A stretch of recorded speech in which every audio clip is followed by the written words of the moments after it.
pasar membeli semangka hendak dimakan di waktu subuh. Ucapkan salam pemula kata Assalamualaikum warahmatullahi wabarakatuh. Perkenalkan, nama saya Rifki Patosi dari Program Studi Bimbingan dan Konseling Fakultas Keguruan dan Ilmu Pendidikan Universitas Riau.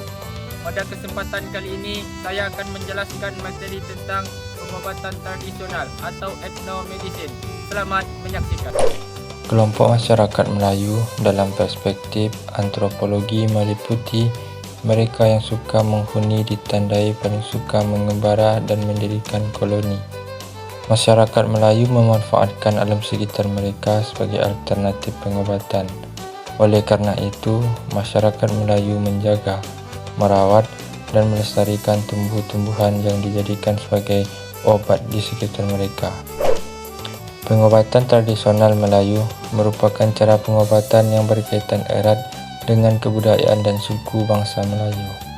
Pengobatan tradisional ini biasanya menggunakan media seperti tumbuh-tumbuhan, rempah, buah-buahan, dedaunan, bahkan pengobatan batin yang diyakini dapat mengobati penyakit tertentu. Pengobatan tradisional disebut juga dengan ethnomedicine.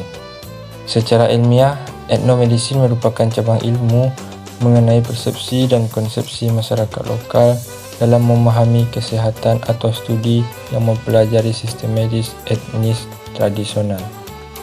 Ethnomedicine juga terbagi menjadi dua bagian.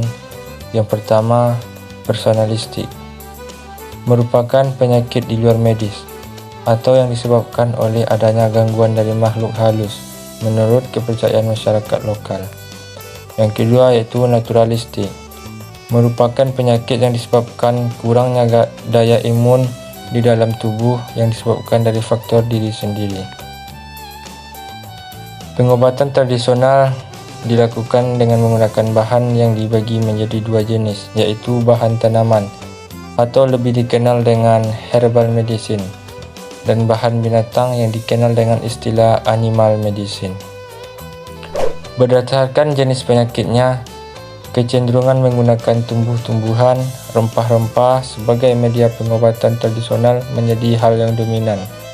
Hal ini dikarenakan tumbuh-tumbuhan masih tumbuh dan berkembang di daerah tempat tinggal komunitas masyarakat lokal. Pemanfaatan tumbuh-tumbuhan untuk pengobatan telah menjadi kebiasaan yang membudaya secara turun-menurun oleh masyarakat, sehingga menjadikan pengetahuan yang masih bertahan dan diwariskan sampai saat ini. Hal ini sesuai dengan pengertian pengetahuan tradisional yang ada dan dikembangkan atas dasar pengalaman. Pengobatan tradisional. Pengobatan merupakan suatu proses menyembuhkan, yakni dengan menggunakan alat bantu. Alat bantu tersebut dapat berupa alat bantu terapi maupun berupa obat-obatan beserta lainnya, baik dilakukan dengan perlengkapan medis modern maupun tradisional.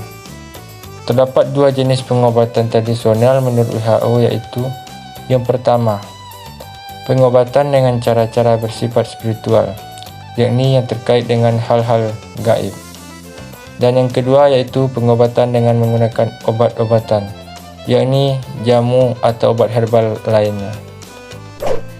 Adapun teknik-teknik pengobatan tradisional dengan cara diminum.